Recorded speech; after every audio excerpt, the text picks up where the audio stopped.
ఉన్న బంగారాన్ని విడిపించి ఆ రోజు ఆన్లైన్ రేటుకే మేము కొంటాం. Sharma gold company.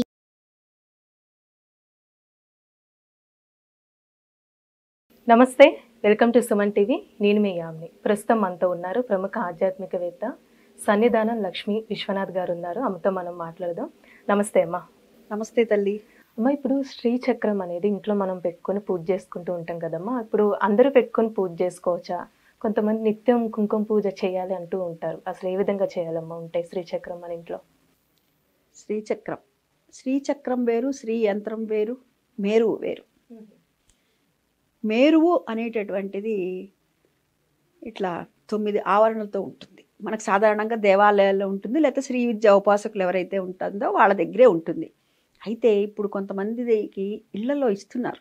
ఎవరు ఇస్తున్నారంటే, ఉదాహరణకి ఒక దేవాలయంకి వెళ్ళారు, వాళ్ళు ఏదో కుంకుమ పూజ చేయించుకున్నారు. ఒక 50,000 1,00,000 రూపాయలు కట్టారు.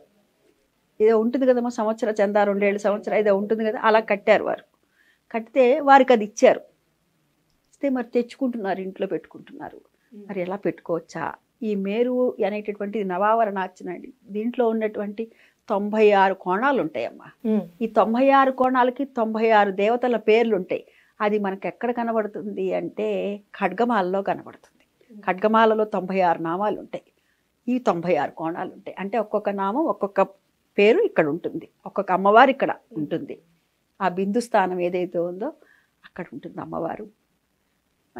నవావరణార్చన చేసి శ్రీ విద్యా ఉపాసకులు ఎవరైతే ఉన్నారో వారికి ఇంకా మనం ప్రత్యేకంగా చెప్పక్కర్లేదు. ఎందుకంటే దానికి ఉన్నటువంటి నియమాలు నిబంధనలు వేరు ఎక్కువగా. అయితే ఇంకొకటి శ్రీచక్రం, ఇది మేరు అంటారు దీన్ని. శ్రీచక్రం అనేటటువంటిది ఏంటంటే మామూలుగా పంచలోహాలతోనూ చేస్తున్నారు, లేకపోతే కనుక ఇత్తడి రాగితో కూడా చేస్తున్నారు, చెక్కతో కూడా చేస్తున్నారు. శ్రీచక్రం వేరు, శ్రీ యంత్రం వేరు, మేరు వేరు అని చెప్పాయి కదా. ఇంకొకటి శ్రీ యంత్రం. ఈ యంత్రం అనేటటువంటిది ఏమిటంటే రాగి ఫలక ఉంటుంది కదా, అది పూజా స్టోర్లలో కూడా అమ్ముతున్నారు ఇవాళ. అది ఉంటే మంచిది కదా అని తెచ్చుకుంటున్నారు. బాగుంది. మనం మొయ్యగలవా? అది ఒకటి చూసుకోవాలి. మొయ్యగలవా అంటే ఏమిటంటే, ఏమంటే ఇంత బరువు తక్కువే ఉంది కదా, మీరేంటి అట్లా అడుగుతున్నారని నన్ను అడగచ్చు.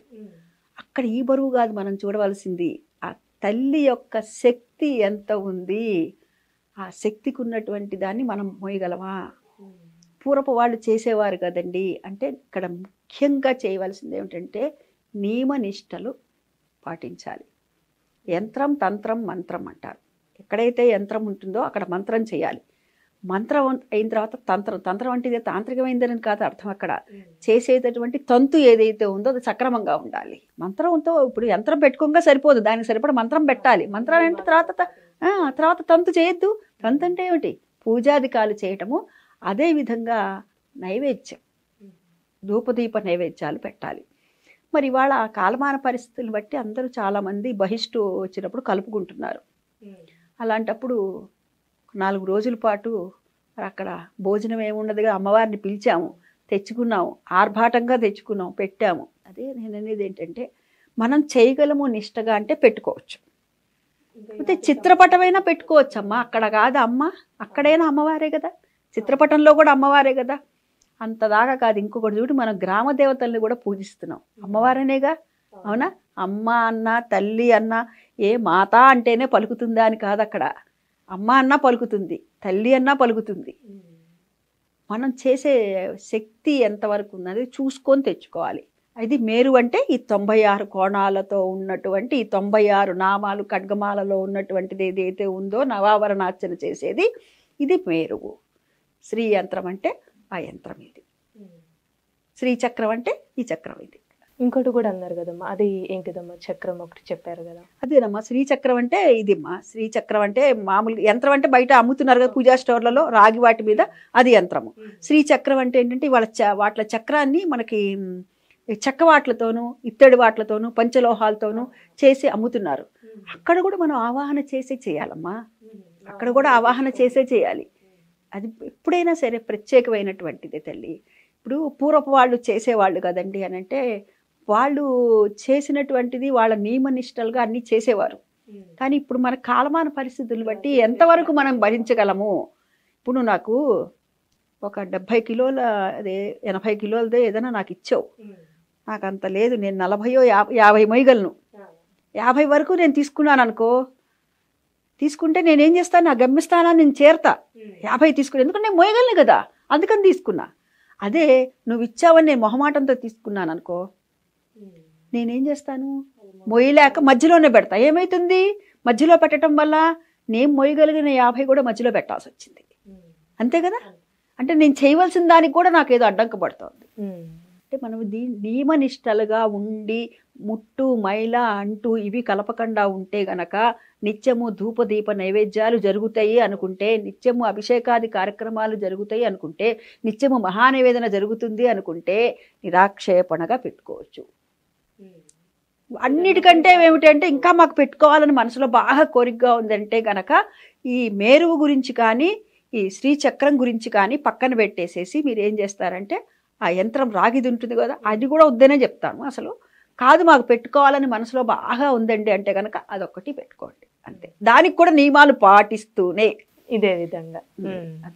అమ్మ ఇప్పుడు శ్రీచక్రం ఉన్నప్పుడు ప్రతి నిత్యం కుంకుమ పూజ చేయాలంటూ ఉంటారు కదమ్మా. ఇప్పుడు ఆ కుంకుమ అనేది మనం రోజు పెట్టుకోవాలా, అంటే చాలా పవిత్రత ఉంటుంది అంటారు కదా, అది తెలియజేయండి అమ్మా దీని గురించి.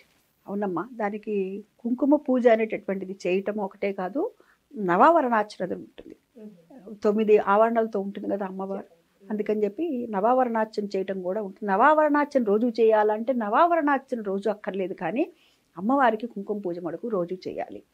మామూలుగా నేనేం చెప్తానంటే, ఇవన్నీ పెట్టుకుంటే కంటే కూడా లలితా సహస్రం చదువుకోండి, అమ్మవారి పాదాల దగ్గర కుంకుమ వేయండి, ఆ కుంకాన్ని తీసుకొని పెట్టుకోండి. ఎక్కడైనా సరే ఈ నవావరణార్చన చేసిన దానికి కుంకానికి ఎంత ఫలితం ఉందో పెట్టుకుంటే, అదేవిధంగా ఈ చిత్రపటం దగ్గర కానీ విగ్రహం దగ్గర కానీ మనం పెట్టుకొని కుంకుమ పూజ చేసేదానికి అంతటి ఫలితము ఉంటుంది. కుంకానికి మటుకు మనం అమ్మవారికి చేసినట్టు కుంకుమార్చన చేసినటువంటి పూజ అదే కాదు, లేదు ఎవరో చేస్తున్నారు, ఏదో పూజ చేస్తున్నారు, నవావరణార్చన చేస్తున్నారో, లలితా సహస్రం చేస్తున్నారో, కోటి కుంకుమార్చన చేస్తున్నారో, ఏదైనా చేస్తున్నప్పుడు అక్కడికి మనం వెళ్ళినప్పుడు తెచ్చుకున్నాం కుంకుమ తెచ్చుకున్నాం, అది పెట్టుకున్నా కూడా మనకి పుణ్యమే. చూసిన పుణ్యం కూడా, చేసిన పుణ్యం ఎంత ఉంటుందో చూస్తే కూడా అంతటి పుణ్యమే ఉంటుంది. కాబట్టి కుంకుమ అనేటటువంటిది అమ్మవారిది పెట్టుకోవటం, అది ఇంట్లో చేసిన, దేవాలయంలో చేసిన, అమ్మవారికి కుంకుమార్చన చేసుకున్న, అష్టోత్తరం చేసినా, సహస్రం చేసినా, ఏది చేసినా కూడా విశేషమైనటువంటి ఫలితం ఉంటుంది. మనం కుంకుమ పెట్టుకునేది కూడా ఇక్కడ ఆజ్ఞాచక్రంలో పెట్టుకుంటాము.